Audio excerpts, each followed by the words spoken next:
ભાવનગરમાં બનેલી ઘટનાએ સૌ કોઈને ચોંકાવી દીધા છે, કારણ કે મૃત્યુઆંક વધતો જ જઈ રહ્યો છે કલાકોની સાથે.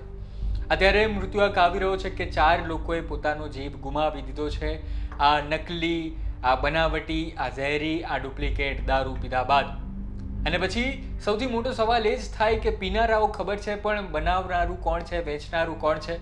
અને ભાવનગર પોલીસ અને જે એસએમસી સ્ટેટ મોનિટરિંગ સેલ છે તે તમામ લોકો અત્યારે આ ઘટના ઉપર લાગી ગયા છે. ડીજીપીથી લઈને નાના કોન્સ્ટેબલ સુધી તમામ લોકો અત્યારે ગુજરાતમાં હરકતમાં આવી ચૂક્યા છે, કારણ કે ફરમાન છૂટ્યો છે ગાંધીનગરથી અને કહી દેવામાં આવ્યું છે કે હવે દારૂ વેચનારા ઉપર લાલ આંખ કરવાની જરૂર છે. કારણ કે સુરત હોય, અમદાવાદ હોય કે નાનકડું ગામ હોય, ભાવનગરનું વર્તેજમાં આવેલું ખાખરડી, તમામ જગ્યાએ જે છે તે દારૂ વેચાઈ રહ્યો છે તેના પુરાવા આપણી આંખની સામે છે. પરંતુ આપણે વાત કરવાના છે આ ભાવનગરમાં બનેલા લઠ્ઠાકાંડના મુખ્ય સૂત્રધાર એટલે કે ગૌતમ સોલંકીની. કોણ છે ગૌતમ સોલંકી? તે જાણવા માટે અત્યારે ભાવનગર પોલીસ પણ મથી રહી છે અને તેણે જે કાંડ કર્યો છે તેના કારણે તેની તો ધરપકડ કરવામાં આવી છે, પણ સાથે તેનું જે ઘર વર્તેજમાં આંબલીવાડી પાસે આવેલું તેનું ઘર છે ત્યાં પણ પોલીસે છાપેમારી કરી છે. અને શું મળ્યું તેના ઘરમાંથી તે પણ આજે જાણવાની કોશિશ કરીએ. લગભગ ઉજ્જૈનથી કહેવામાં આવી રહ્યું છે કે મધ્યપ્રદેશના ઉજ્જૈનથી તે ભાવનગરમાં દારૂ લાવ્યો. આ બંને વચ્ચેનું જે જગ્યા છે, ડિસ્ટન્સ છે, 550 કિલોમીટરથી પણ વધારે છે. તો આ કઈ રીતે પોલીસની આંખમાં ધૂળ ઝોકીને 550 કિલોમીટર દૂરથી દારૂ લઈ આવ્યો? અને દારૂ લાવ્યો હતો 12 પેટી એટલે કે 230 જેટલી બોટલ દારૂ લાવ્યો હતો રોયલ સ્ટેગની. અને ત્યારબાદ તેણે તેનો બીજો સાથી રઈસ, જે મુખ્ય કહેવામાં આવી રહ્યું છે કે જે પોતે જ આ દારૂની ભઠ્ઠી ચલાવતો હતો, દેશી દારૂ બનાવતો હતો, મિલાવટી દારૂ બનાવતો હતો, તે ઇન્દોરનો જ રહેવાસી રઈસ જે છે તે અને તેની સાથે મુકેશ નામનો એક વ્યક્તિ, આ 3 લોકો જે છે તે આ બનાવટી દારૂનું આખું કાર્ટેલ ચલાવતા હતા. આગળ પણ આવું એમણે કર્યું હશે, પરંતુ આ વખતે તેમણે મોટી ભૂલ કરી કાઢી છે. અત્યારે જે રિપોર્ટ આવ્યા છે તેમાં પણ જાણવા મળી રહ્યું છે કે મિથેનોલ અને ઇથેનોલનું પ્રમાણ જે છે તે ખૂબ વધારે જે બ્લડ સેમ્પલ્સ હતા તેમાં જોવા મળ્યું છે. એટલે કે એ વાત સાચી હતી કે દારૂની જે પેટીઓ હતી તેમાં તેમણે જે મિલાવટ કરી હતી તેમાં મિથેનોલનું પ્રમાણ ખૂબ વધારે છે. અને આ જ એ કારણ છે જેના કારણે લોકોની તબિયત ખરાબ થઈ રહી છે, લોકોનો જીવ જઈ રહ્યો છે. ફરી પાછા આપણે આવીએ એ જ ઘટના પર કે 12 પેટી દારૂની લાવ્યો હતો, એટલે કે 230 જેટલી બોટલ લાવ્યો હતો. તેમાંથી પોલીસે લગભગ 100 થી 150 જેટલી બોટલ જે છે તે કબજે કરી લીધી છે, પરંતુ 100 બોટલોનો હિસાબ મળી નથી રહ્યો.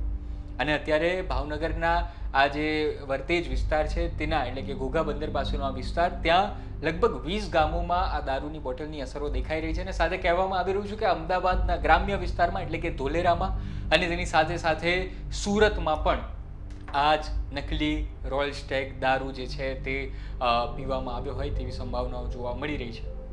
પોલીસે અત્યારે શું કાર્યવાહી કરી છે તે પહેલા સાંભળી લઈએ. એને અત્યારે બધું હાલ ઉજ્જૈનથી એનો કનેક્શન છે આ બધું પ્રકરણનો. જે મેટર જે છે એમાં ખરેખર એની પ્રોડક્શન ક્યાં થયું, કેવી રીતે થયું, અહીંયા ટ્રાન્સપોર્ટેશન કેવી રીતે થયું, અને નીચે જે છે કોને કોને આપ્યું, એ બધું હાલ એની તપાસ વ્યવસ્થિત ચાલે છે.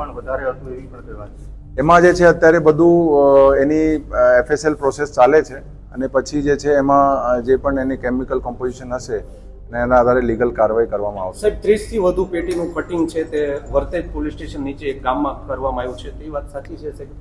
એવું કોઈ વસ્તુ ધ્યાન ઉપર નથી. આ જે આપનો રોયલ સ્ટેગનો જે બ્રાન્ડ છે, આના જે ડિસ્ટ્રીબ્યુશન જે જગ્યા થયું છે એની અત્યારે હાલ તપાસ ચાલે છે.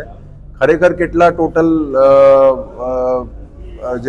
જે પેટીઓ કે બોટલો હતી એનો ચોક્કસ આંકડા જે છે એના જાહેર કરવામાં આવશે. અત્યાર સુધીમાં કેટલા બુટલેગરની અટકાયત કરવામાં આવી છે?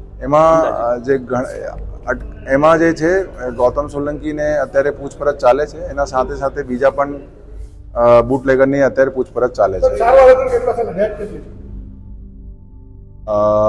આપની ડેથ જે છે 2 લોકોની થઈ છે અને સારવાર હેઠળ અમારા સર્ટી હોસ્પિટલ મળીને 5 હોસ્પિટલમાં બધા સારવાર હેઠળ છે.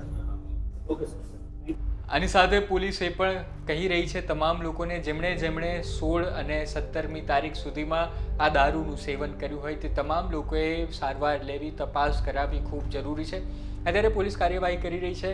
એ દારૂની બોટલ કોણે કોણે પીધી છે, ક્યાં ક્યાં વેચાય છે, કઈ રીતે દારૂ બનાવવામાં આવ્યો હતો, એ દારૂ બનાવવા માટેનું કેમિકલ તેને મળ્યું હતું ક્યાંથી, તે તમામ સવાલના જવાબો અત્યારે પોલીસ પણ શોધી રહી છે. જે સવાલોનો જવાબ તમને થઈ રહ્યા છે, સવાલ ખૂબ ઝાઝા છે, પરંતુ પોલીસ એક જ જવાબ આપી રહી છે કે તપાસ ચાલુ છે.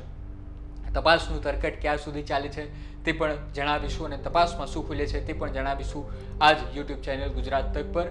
એ માટે તમે સબસ્ક્રાઇબ જરૂર કરજો અમારી ચેનલને અને જોતા રહો ગુજરાત તકને. આ મામલે તમારું શું કહેવું છે કોમેન્ટમાં જરૂર જણાવજો. ધન્યવાદ.